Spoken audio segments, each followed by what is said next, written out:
আপোনালোক সকলোকে মই কেএছবি এডুকেশ্যন ফাউণ্ডেশ্যনলৈ স্বাগতম জনাইছোঁ। কম্পিউটাৰ সম্পৰ্কীয় যোৱা ক্লাছটোত আমি কম্পিউটাৰ ৱালপেপাৰ সম্পৰ্কে আলোচনা কৰিছিলোঁ। আজি আমি কম্পিউটাৰৰ আইকন, ফল্ডাৰ, টাস্কবাৰ ইত্যাদি সম্পৰ্কে আলোচনা কৰিম।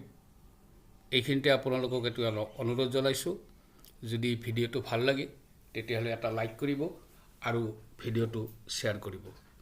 আহক আমি কম্পিউটাৰৰ আইকন সম্পৰ্কে জনাৰ চেষ্টা কৰোঁ। এই যে কম্পিউটাৰত এইবোৰ দেখিছে কাষত লেফ্ট ছাইড এইবোৰক আইকন বুলি কোৱা হয়। এই আইকনবোৰ আকৌ দুটা ভাগ আইকনৰ, এটা কোৱা হয় ছিষ্টেম আইকন আৰু এটা কোৱা হয় ইনষ্টল আইকন। ছিষ্টেম আইকন কোনবোৰ? এইবোৰ এই যে পিচি বুলি এইটো আছে যিবোৰ কম্পিউটাৰত আগৰ পৰা যেতিয়া কম্পিউটাৰটো কিনা হয়, যেতিয়া তাক দিয়া হয়, এইবোৰ হৈছে ছিষ্টেম আইকন। এইটো এটা ছিষ্টেম আইকন, এইটো ৰিচাইকেল বিন, এইটো এটা ছিষ্টেম আইকন। আনহাতে যিবোৰ আমি ইনষ্টল কৰি লৈছোঁ সেইবোৰ হৈছে ইনষ্টল আইকন। এতিয়া এই আইকনবোৰ আমি ইয়াত যে কাষত থৈছোঁ, এইবোৰ যে ইয়াত নাই, কিছুমান আইকন ইয়াত আছে, এইবোৰ যে আমি সজাই লৈছোঁ, এই সজাই লোৱাৰ এটা প্ৰক্ৰিয়া এটা আছে। সেইটোত চাব, ইয়াত ৰাইট ক্লিক কৰিব। এতিয়া আইকনবোৰ প্ৰথম আমি ভিউত চাওঁ। ভিউত যেতিয়া আমি যাম, ভিউত গ'লে ইয়াত দেখিব লাৰ্জ আইকন। চাব, এই লাৰ্জ আইকনত যেতিয়া আমি ক্লিক কৰিম, আইকনবোৰ ডাঙৰ হৈ গ'ল। দেখিছে কিমান ডাঙৰ হৈ গ'ল। এতিয়া আইকনবোৰ যদি আমি মিডিয়াম কৰোঁ তেতিয়া আগৰ নিচিনা হৈ যাব। আকৌ যদি আইকন ভিউত ক্লিক কৰি আমি যদি স্মল কৰোঁ তেতিয়া চাব সৰু হৈ যাব। গতিকে আমি আইকনবোৰ আমি নিজ ইচ্ছামতে ডাঙৰ, সৰু বা মিডিয়াম কৰি ল'ব পাৰোঁ। সাধাৰণতে কম্পিউটাৰবোৰ আইকনবোৰ মিডিয়াম কৰি ৰাখে। তাৰপিছত আকৌ ইয়াত ক্লিক কৰিলোঁ, ভিউত গ'লোঁ।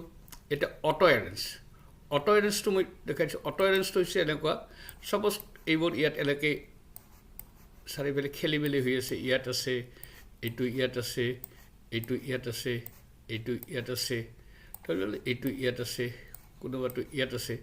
এতিয়া যদি আমি অটো এৰেঞ্জত যদি আমি ক্লিক কৰোঁ, চাব আমি ইয়াত ভিউত গ'লোঁ। আমি যেতিয়া অটো এৰেঞ্জ আইকন ক্লিক কৰোঁ তেতিয়া গোটেই বস্তুবোৰ একেলগে তাত গুচি যাব।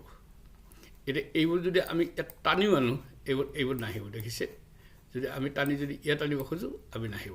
কিন্তু যেতিয়া আমি অটো এৰেঞ্জটো যেতিয়া অফ কৰি দিম তেতিয়া চাব এইবোৰ টানি আনিলে ইয়াত আহিব, ইয়াত আহিব। কিন্তু যেতিয়া অটো এৰেঞ্জটো আমি অন কৰি দিম, ইয়াত টিক চিনটো দি দিম, তেতিয়াহ'লে এইবোৰ টানিলে নাহিব। দেখিছে, টানিলে নাহিব। এতিয়া তাৰ বাহিৰে আমাৰ আকৌ ইয়াত আছে আইকন, আমি গ্ৰিড হিচাপে থ'ব পাৰোঁ। গ্ৰিড মানে কি? এতিয়া এই গ্ৰিডটো যদি উঠাই দিওঁ, আমি চাব এই যে আইকনটো আছে, অটো এৰেঞ্জটো ইয়াত উঠাই দিব লাগিব। এইটো যে আইকনটো ইয়াত থ'ব পাৰোঁ। আমি যদি ইয়াত সজাই দিম, আমি একেবাৰে কাষতো গৈছে। দেখিছে, কিন্তু একেবাৰে কাষলৈ গৈছে। এই লাইনটো সমান হৈ নাথাকে। কিন্তু যেতিয়া আমি গ্ৰিড কৰি দিম, গ্ৰিড কৰি দিয়াৰ লগে লগে এই লাইনটো সমান হ'ব। এইখিনি হৈছে আইকনৰ আমি এই অপশ্যনকেইটা আমি চালোঁ। তাৰপিছত ইয়াত আছে এটা শ্ব' ডেস্কটপ আইকন। আমি কেতিয়াবা আইকনবোৰ কি হয়, আইকনবোৰ আমাৰ ডেস্কটপত থাকে, এনেকৈ সজোৱা থাকে। আৰু কেতিয়াবা আমাৰ সৰু ল'ৰা ছোৱালী কেতিয়াবা কম্পিউটাৰটো ব্যৱহাৰ কৰে, তেতিয়াহ'লে কি হয়, এই আইকনবোৰ বা ফল্ডাৰবোৰ